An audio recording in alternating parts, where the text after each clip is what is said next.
You're welcome, ladies and gentlemen, to today's Joe Phillips show, Topical Issues with Joe Phillips. In today's thing, we will be discussing the signs of the end of time.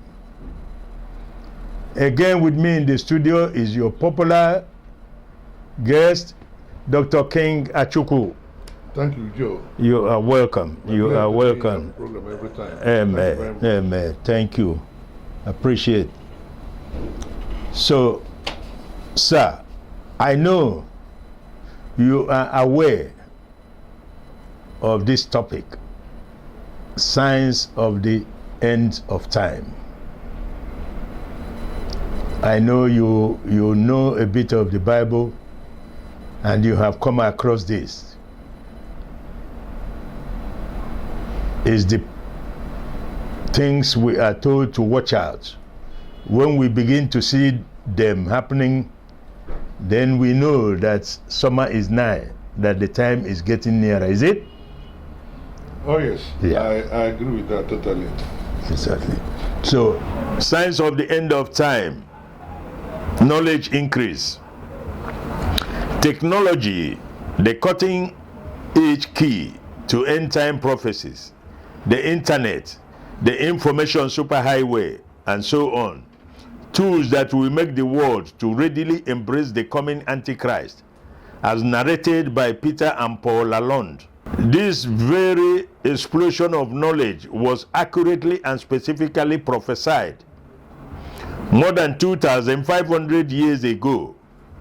One of the most overlooked signs Bible gives concerning the last generation before the return of Christ would see a great and unique increase in knowledge. In fact, in the prophecy recorded more than 2,500 years ago, an angel told the prophet Daniel that at the time of the end, knowledge shall be increased. Daniel 12:4. Now we know that knowledge has always been on the increase. So what was the angel pointing to that would be specifically unique to the time of end? If you look at history, even previous generations modestly built on the knowledge gained by the one before it. But the gains were slow. The Apostle Paul, for example, sailed in the same type of ship that carried Columbus to the Americas. 1,500 years later, compare that to our day when we have gone from the Wright brothers to the shuttle in way less than 100 years. That's only one example. All of us could list dozens of examples off the top of our head because we are generation that makes the generation different from every other one. In fact, if you are honest, you can't deny that the single most significant description of our generation is exactly that, the birth of the information age, the start of something new. The Bible prophecy is more compelling. This generation is not just unique from everyone that has gone before it. It is also unique from everyone that may follow it. That is because you can take quantum leap from the backwardness to the space age only once. It doesn't mean that there couldn't be great increases in knowledge in the future. It just means that you can't have the first quantum leap ever again. That's what makes this generation totally and irreplaceably unique, matching the description of the angel perfectly. Consider this. Most experts agree that the sum total of human knowledge, everything we know as a race, is now doubling every 2 years. This is a staggering statistic. Turned another way, we now know twice as much as we did just 2 short years ago.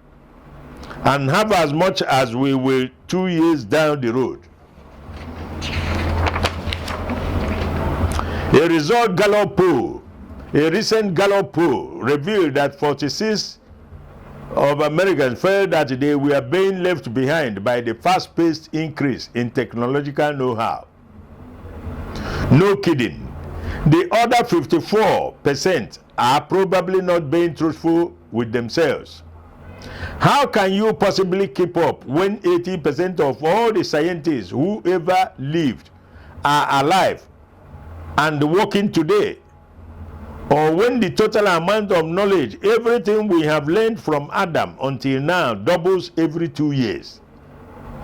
Yet somehow a Hebrew prophet living in Babylon 2,500 years ago foresaw the whole thing. Let's look at today for a moment. It's as if we live in a world on fast forward. We are blaring into the future at breakneck speed, driven by astounding technological breakthrough and powerful seductive media images. We have no idea what lies ahead, but we just can't wait to get there. The danger, of course, is exactly like that involved in barreling down the highway so fast in your convertible, with your hair blowing in the wind. When you are going so fast, there is no time to react to the unexpected or think about what lies around the next corner. In today's world, with total knowledge doubling every 2 years, there is no doubt that the unexpected is about to jump out on the highway in front of us. It just seems that we are hoping that we will be able to steer clear and not end up in the ditch. However, the faster we go, the more unlikely that is. Our point is this: we have studied the issues carefully, and we believe that within 10 short years, someone looking at the images of our day will see our day as foreign. Don't forget that if knowledge continues to double every 2 years, the amount of knowledge we have today will be only 1/16 of that possessed in 10 years. And computers will be almost 128 times faster and more advanced, as seen on TV. As we have pointed out, with so much happening in our world, it's almost impossible to keep up with it all. At the same time, much of what we do know about our world and the images that we have of the future comes from a new phenomenon of our day, the mass media. We all saw the Gulf War, yet we didn't travel to Kuwait. We saw Tonya Harding skate against Nancy Kerrigan without going to the Olympics. All the while listening to reports from Dave Letterman's mom. And we saw Makia Clark do battle with Johnny Cochran in a tiny Los Angeles courtroom without ever having to leave our living rooms. If you think about it, TV has become our window on the world. It tells what is happening, what to expect, what to debate, what to believe, and what to shun. It defines the boundaries of debate, sets the world's focus on some issue while ignoring others. It tells us what is possible and what is real. Yet it is by its very definition a medium of illusion and deception. TV doesn't simply show us the world as it is. Instead, it is bent and shaped into whatever form the producer chooses. We believe that in a world in the midst of massive transformation and the overwhelmed by information, there is no more powerful weapon than TV. As we saw in the collapse of the entire communist world, TV is more powerful than armies and more effective than occupying troops. After all, why go to the expense of enslaving people when you can win their hearts? Amazingly, the Bible told us that the generation that saw this remarkable increase in knowledge would also be swept up into a delusion unlike anything humankind has ever known. Today, for the first time in history, we can understand the nature and scope of that deception. We can also see it beginning to unfold. However, as powerful as television and silver screen are, both may be about to become obsolete. Deception is a virtual reality. We may be viewed as provocative without being sensational. That's because we believe that the world we live in and the fulfillment of the Bible prophecies that we speak of are sensational enough in and of themselves. They don't need our embellishment. Having said that, let us say this: the world is about to be rocked by a transformation unlike anything we have ever seen. That is because a new technology lying around the corner is going to literally change everything. We believe that virtual reality is going to have bigger impact upon this planet than anything since Jesus Christ walked this planet 2,000 years ago. What is virtual reality? Now imagine that you are watching a television sitcom. Imagine going up to your TV and sticking your head right into it through the screen. In fact, climb right in. Now, instead of watching the program, you are in the middle of the show. Action, that's virtual reality. Imagine putting on a pair of magical glasses that could allow you to become a part of any scene you wanted. You could be walking a Caribbean beach or climbing Mount Everest. That's virtual reality. You could be the president of your country or a gardener trimming virtual plants in the world's most beautiful virtual garden. That's virtual reality. You will never leave the house. Virtual reality refers to computer-generated environments that seem so real that your sense, sight, sound, touch, taste, and even smell can't tell them from the real world. And such technology is only a few years away. Consider this Associated Press article from December 1996. A desktop computer chip has become the building block of the fastest computer ever built. A machine so powerful it can peer inside human DNA and stimulate nuclear explosions. It's a baby step toward being able to do real simulation of the physical world, which is what the holodeck is all about on Star Trek, said Justin Partner, an Intel supercomputer expert, referring to the virtual reality rooms in the TV series. Think of what that means. People spend an hour booktube. How much time will they spend in a world? Are you not the god of that world? Of course you are. You can make everyone you create in that world bow down and worship you if you want. Think how hard it will be to go back to your assembly line work after being ruler of the universe in your virtual reality system. Here is another prediction of ours. When home virtual reality comes upon the scene, it will be hard to get anyone to even leave the house. Imagine a world where reality and illusion become so confused. People's senses will literally not be able to tell the virtual world from the real one. Virtual used to mean almost as good as the real thing. In a couple of years, it will mean it's better.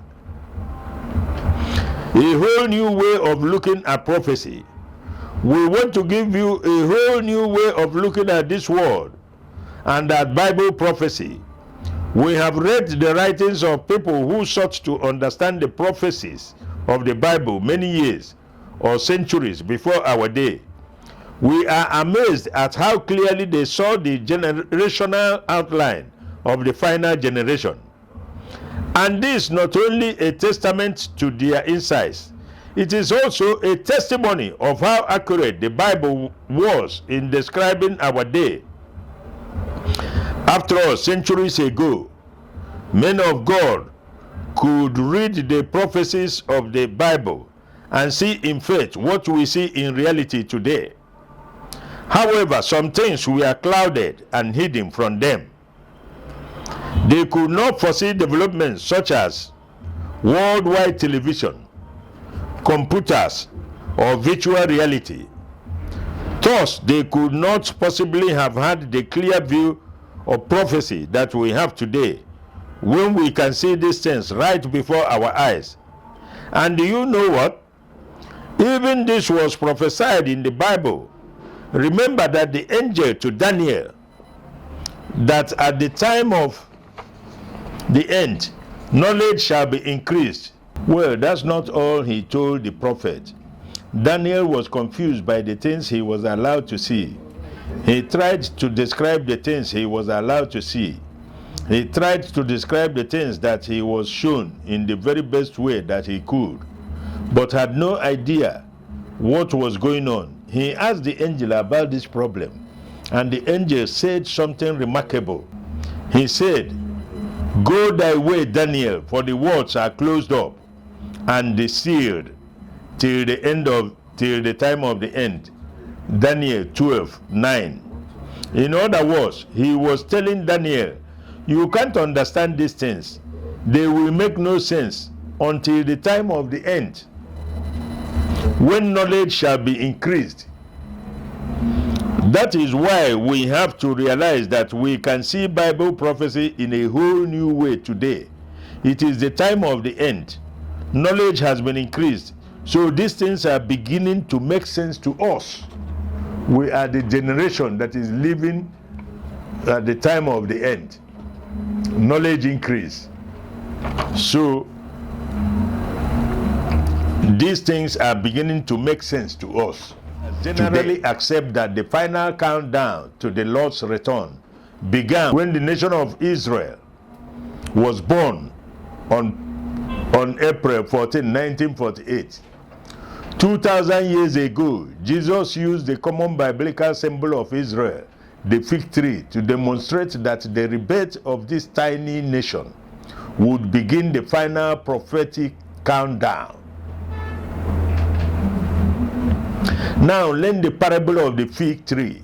When his branch is yet tender and putteth leaves, you know that summer is nigh. So likewise ye, when ye shall see all these things, know that it is near, even at the doors.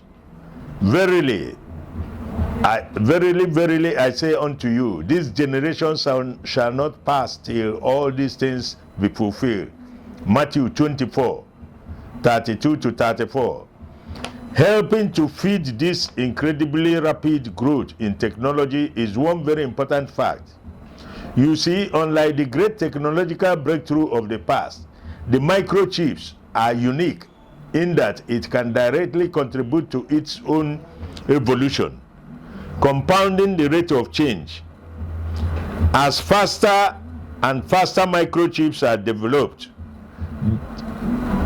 they are put to use, working on ways to make even faster chips.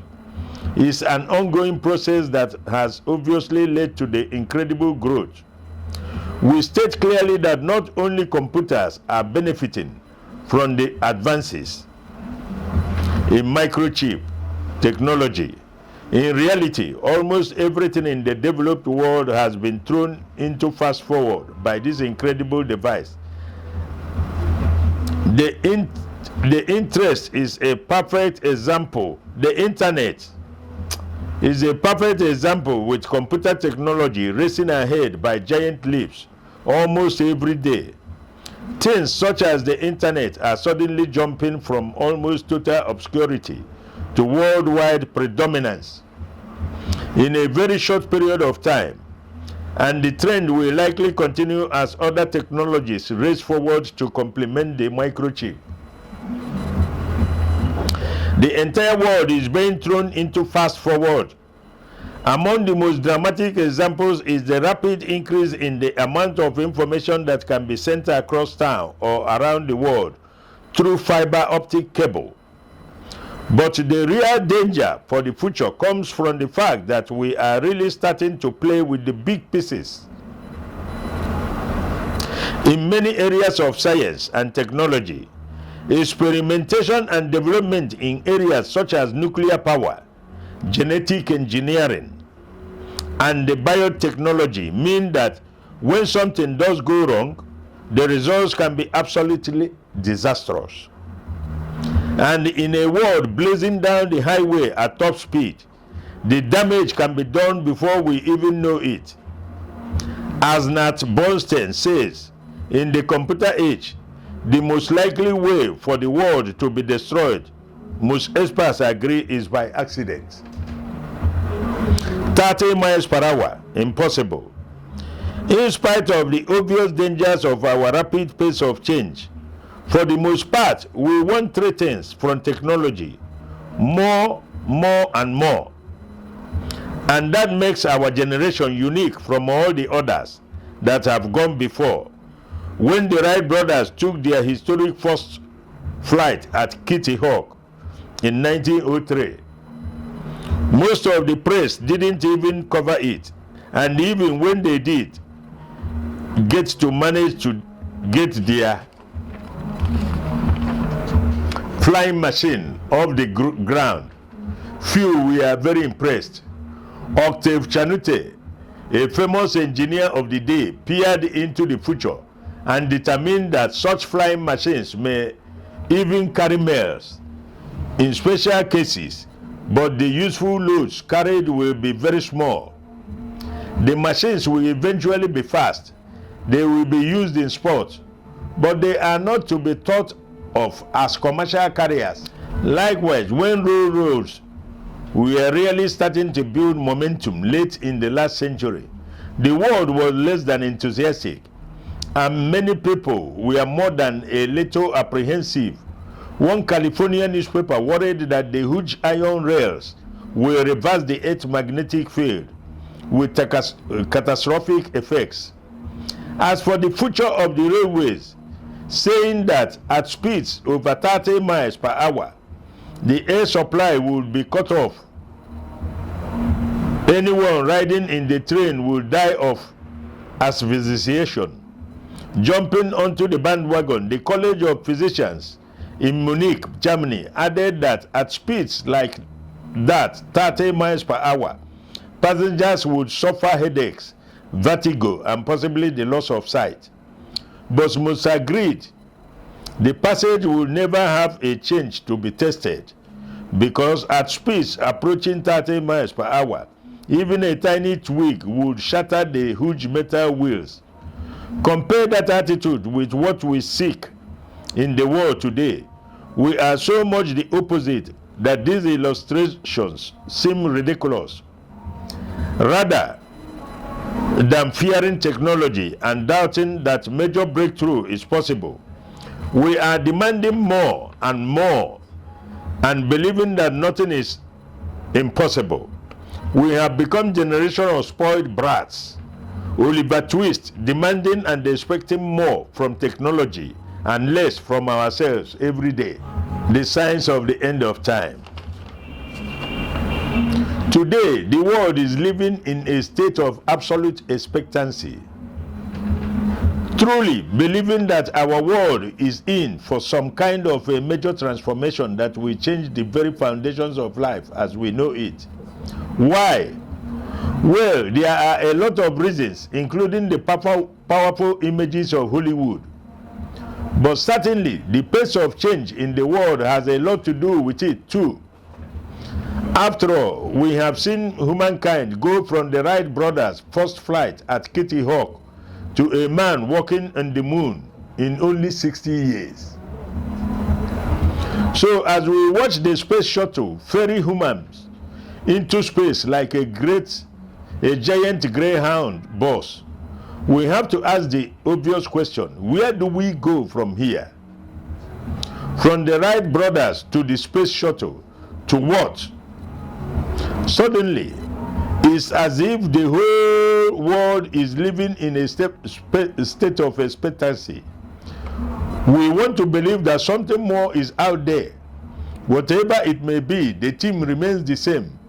Ours is a generation not only ready for something big, but also anxiously anticipating it, or even pursuing it with vigor and determination. And this whole idea of great expectations really underscores much of what this generation is all about. More so than any time in the past, ours is a world filled with anticipation, reaching out for and often finding things that we cannot explain. And this yearning is not limited to one particular social or economic group. Instead, it cuts across the whole of society, touching almost all of us in one way or another. Another implication of living in a world of unbelievable knowledge and rapid pace of change is the fact that we are becoming increasingly difficult to impress. Even if something does come along that does manage to impress us, we don't stay that way very long. Part of this situation is certainly brought about by the continuous flood of technologies into our lives. But the media play a big role too. Every movie seems to push things a little further, making it harder and harder for the reality of our everyday lives to compete. And on television, we are constantly assailed with images that make reality seem a little dull. For kids growing up today in a world of computers, the internet, space travel, and satellite dishes, it does not take them very long to get bored with what they have and start looking for the next step. Even though they are working or playing on computers that are hundreds of times faster than the fastest computers 5 years ago, they still aren't happy and want something a little faster. TV screens keep getting bigger, cars keep getting faster, and our tolerance for the status quo is disappearing.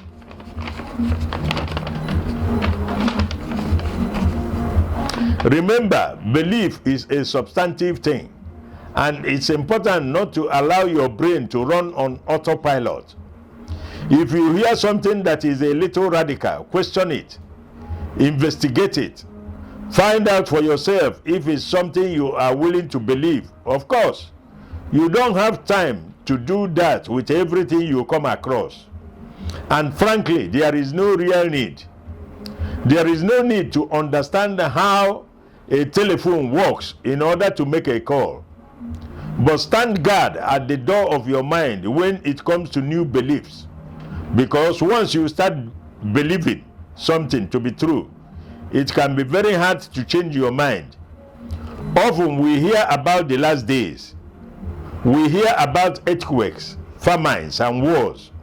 And to be sure, these and other events are the signs that the Bible gives us to identify the times in which we are living.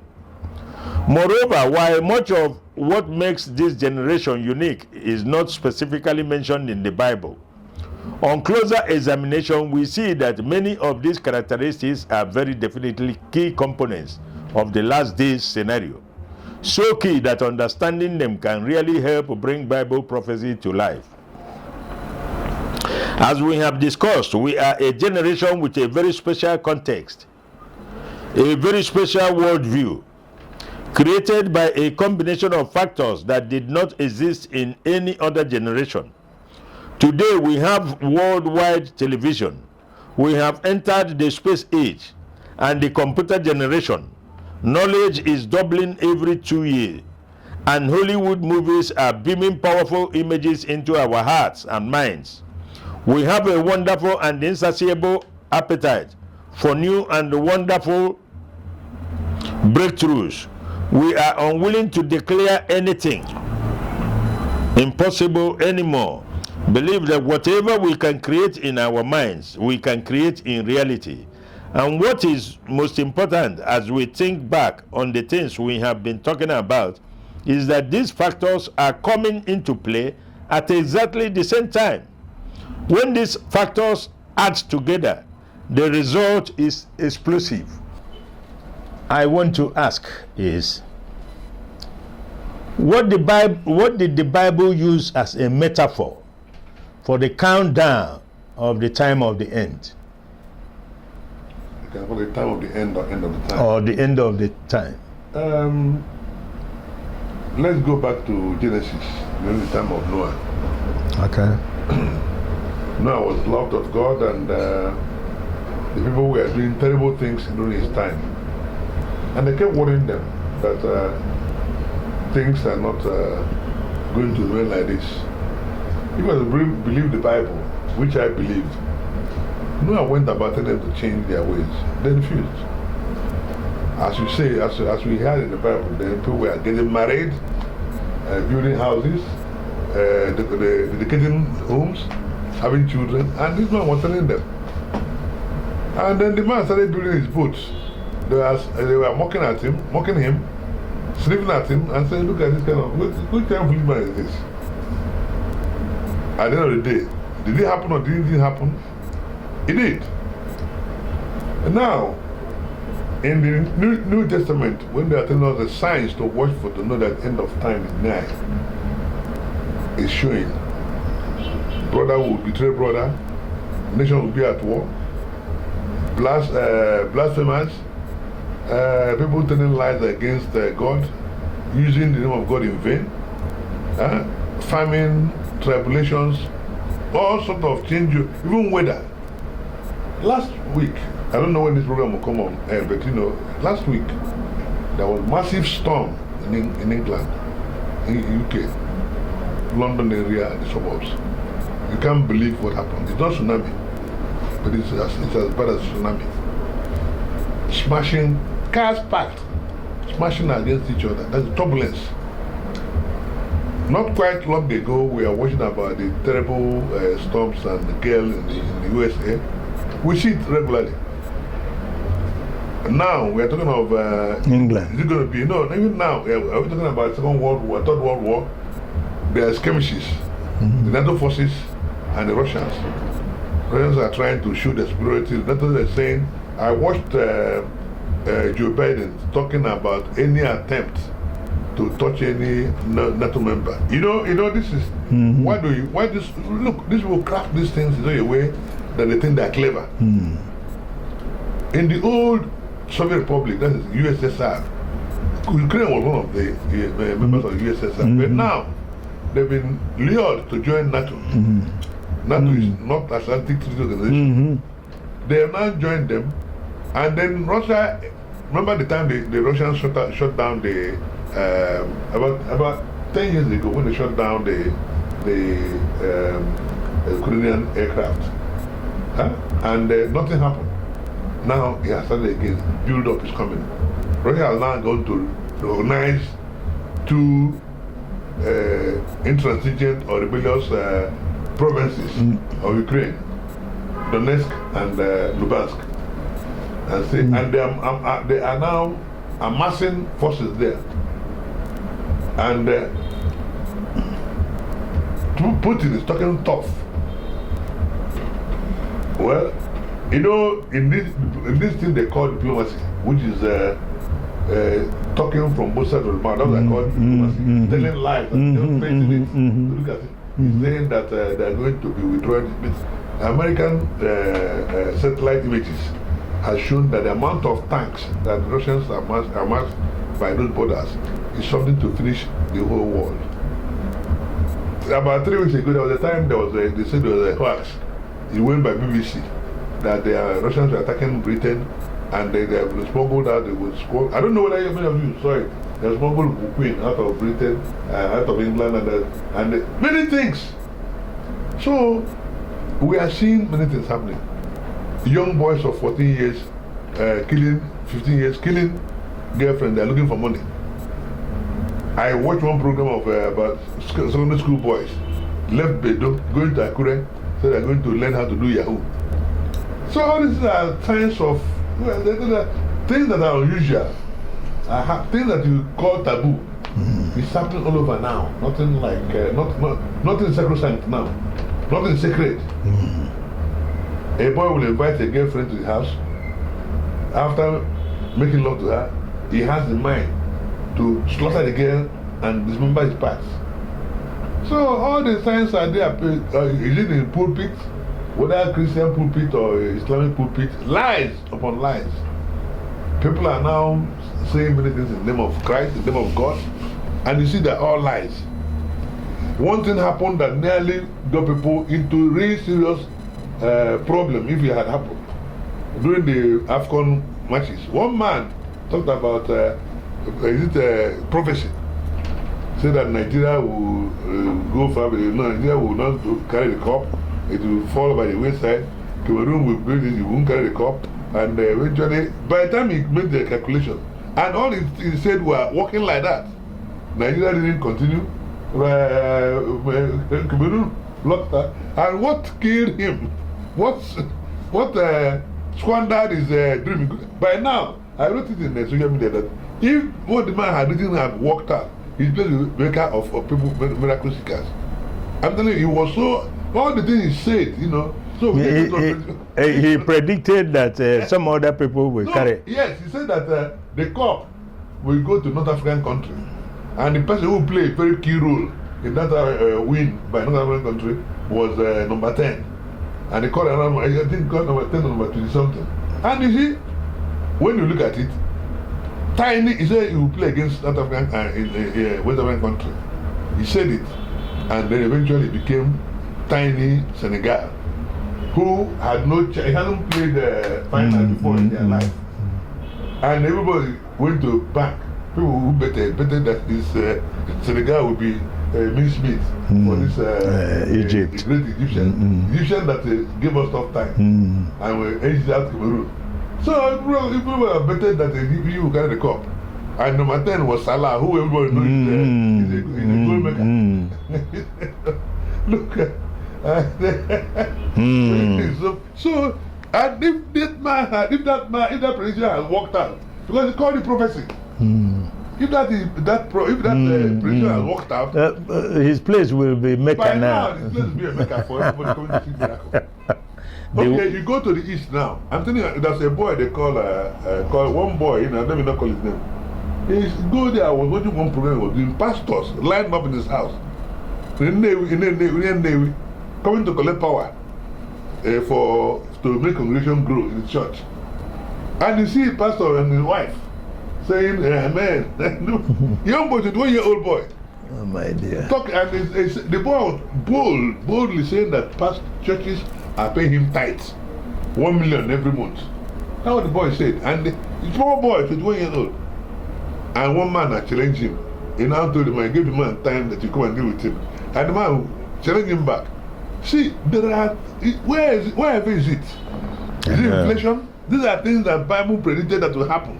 When money will fail, and the money not failed us. It's failing now. So, my brother, my audience, that's what it contains here. What do we do? What is telling us to go back to God?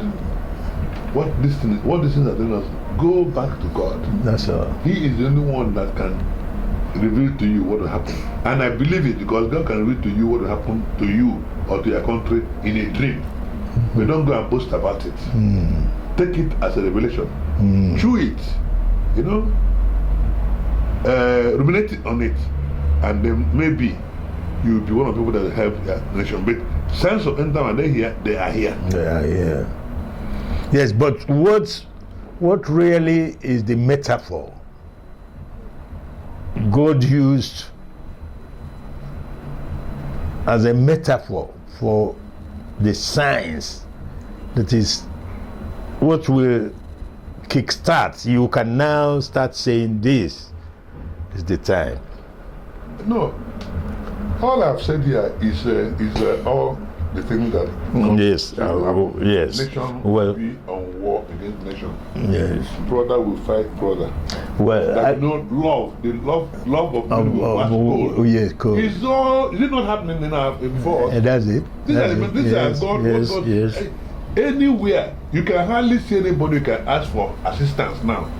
have a small breakdown. Look, love of business was cool. Yes. If you drive out of this place now, and by any chance, God forbid, you have a flat tire before you meet the organizer, call 2 boys over and help you push aside before you are blocking traffic. You must pay. These are things we are doing for nothing. You know, just okay, they'll come and help you push out. Or there are many things that's happening now that the Bible predicted. Pressure is on people. Is it who caused the pressure? We cause the pressure ourselves. Yes, I know. We cause the pressure ourselves. So I don't see what. What is the role of Israel in all this? You see, when I'm talking about Israel, I'm very careful. You know, I'm very careful when I'm talking about Israel. Israel is a country I like very well. I love it very well. But I'm telling you honestly, I'm not. I don't quite subscribe to their system. Ask me why. What's their system? What's Look, their system? Israel is Antichrist. No, I'm telling you, let's not argue about yes, that. But They have never believed that the Christ yes, came. but No, I'm coming, please. Do you know it was only recently that you can enter Israel with a Bible that has New Testament? Only recently. No, it's not about 5 years. You can see it before in Israel with a Bible that has New Testament, and they tell you. Because they say that is Wayoma, one of our brothers. They call Christ Wayoma, one of our brothers. Yes. So I'm always careful. But what God predicted about Israel is happening. Yes. What is you know, one thing about Israel is that these are people that God shows great love. But no sooner has God showed them great love, no sooner has God given them great deliverance, then they fall into another terrible thing. They've been doing this for ages. Yes, but you see, that is. I'm coming. For how many years was Israel dispersed? Yes. How many years was they dispersed? But they were, you see, Soviet Jews, Romanian Jews, Russian Jews, all this. But eventually, by God's own particular design, He said they will come together. And He said, without anything, Britain, who said, this is where Israel will be. And they now came, even Jordan, we know, Jordan now, we know. Yes, And Britain said, and went behind to to work against it too. No, wait. Britain. You know, the Ezra Wise man, the man who was the chairman of the World Council of World Jewish something. Well, you know, he was the Weizmann. Weizmann, that's Ezra Weizmann. He was the man that was going after bringing Israelis, and eventually in 1948 it happened. Against expectations. Even whether they like it or not, but that is what God's plan was for them. Yes. When they came back after how many years of exile, have they come to agree that it's God that did it? They are now saying that it's not it's their own power. Yes. Now, even we know when we talked about this issue of the 1967 war. The Golda Meir was minister with the Prime Minister Golda Meir. That woman, you say it was, I think it wasn't Nixon or something, I've forgotten exactly, who called, look, we are finished. The man suddenly, like he woke from slumber. Roosevelt. Thank you. Like he was in slumber. I woke up and said, okay, help them. The tanks this book came with to finish Israel. We faced Israel and we are fine, it never worked. By the time Israel drove them out of that place and captured those tanks, because they left them, because they couldn't be running with empty tank. And the Israel faced the tank against the tank were firing them.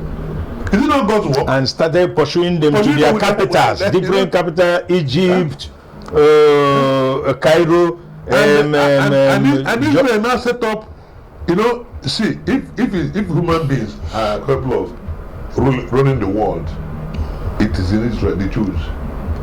Because they have, look, I don't know how many of us watched the time they had this war about 2-3, it's up to a year now, that we are there with this pumping each other, Hamas and Israel. Who gave Israel that technology to build what they call the dome? The dome. Okay, Star Wars. No, the dome. That's what they call dome. That shields them. If you fire a missile from anywhere, it will intercept it will and catch it. It's Everywhere. Reagan. It's during the time of Reagan. No. It It's not, started. no. Star War anti-defense defense. But it wasn't. It was just that Star Wars was just America doesn't have it. I think they have. America doesn't have it. They have. I said America doesn't have it. Unless they built get it now. If you they call it the dome.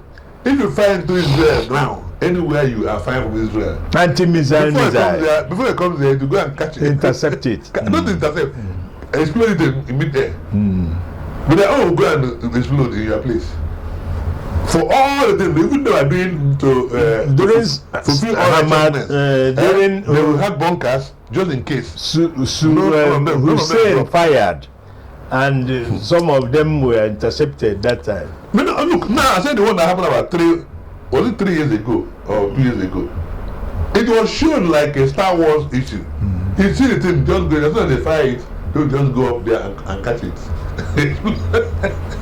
That thing was Yes. So It's if God. there's anybody that could run the world, it is these Jews. But yet they don't. God is Jew.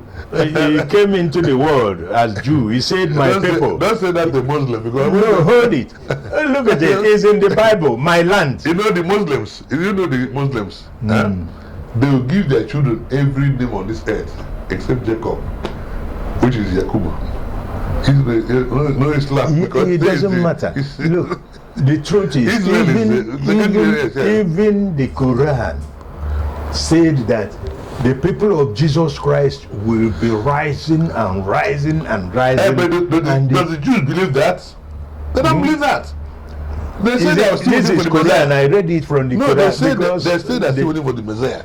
In fact, that is why the Jews and the Muslims are fighting the Jews so much because they don't believe in Christ. I know. Let's move on. I almost okay. So, what singular factor is driving the development strides of this generation haywire or at alarming pace? What singular What singular factor is materialism? The quest for money. Nobody is going about it. Is it black? Is it gold? Is it red? You know, get money. And the system is also helping the get money quick generation a lot. If I can go anywhere and plunder, it's like what happened in the England of 17, 16 Europe. England particularly, if you go anywhere and steal, Sir Walter Raleigh was a pirate. The man they called Sir Walter Raleigh was a pirate, a sea pirate. When he goes to steal money anywhere he goes to plunder, he brings his portion to the Queen. Queen Victoria. He was knighted as Sir. This Sir Walter Raleigh. He's a thief. So people, and we are doing that now in our current situation. If you go to most part of the Nigerian system now, once you make money, they top buying you as one Seriki or one Seriki Kudi. Even they give one big title. You go, because people and nobody cares about how the money came about. When you now caught, and the worst thing is that when you eventually caught, you see them going to defend you. So the thing that is driving this thing is money. The case for money by fear of armies. That's the problem. All right. So, what do you perceive as the biggest danger for the future of mankind? Apart from fast forward development, man is beginning to play with the big pieces in many areas such as nuclear technology, experiment, biotechnology, meaning when something go wrong, the result can be absolutely disastrous. Man is toying with a lot of things. Yes. What is it? Where do you think that is leading? Destruction. Thank you. Simple as destruction. If any wrong man becomes the president of America one day, and like this is happening in America and Russia, they just include the nuclear weapon, and they go there. Oh, look at this guy in North Korea. That guy one day, if he goes, maybe I think he had a shake. One time he had a heart problem, and people say he died. this Kim Jong-un. If that guy had continued the place was going, I'm sure by now he would have exploded one nuclear weapon. And that one nuclear weapon, remember the devastation of the one in Nagoya and Nagasaki. The one we have now, will decimate a continent. A continent will be decimated with one bomb. What other factors do you perceive as contributing to the undoing of the people of the world? Not believing in God.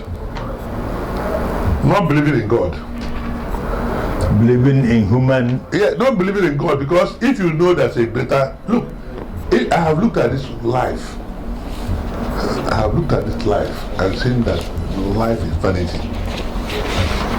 I was telling you that time about the mansion, the palace built by Sese Koseko. It has been turned to a dunghill in this country. But that place was a palace for kings and queens, presidents, and anybody that matters. But you go there now, it's a dunghill. People were cooking in the sitting room of that place now, cooking. Peasants, not even peasants. Just like the abandoned property of the Igbos. When the Rivers people came, some were cooking in the parlor. Well, a house you didn't build, you come now, you go inside, you don't know, you do it anyhow. If you are the one that built it, you know, you know how to manage. Yes. You know. So, and what is it? What are the factors making this world go haywire? Is it you have asked that before. Curiosity, inquisitiveness, or anxiety? It's quest for materialism. It's not if you are curious to do right, you get good answer. If you are anxious to get something right, you do it right. But if you are curious to make money by fair or foul means materialism, what is driving the world now that's causing the whole confusion is materialism. Make money by all means and it's okay. And you're held even by your government. That's what happens. There's nothing else. What is driving the world haywire is the quest, that is the unbridled quest for material acquisition by fair or foul, it doesn't matter.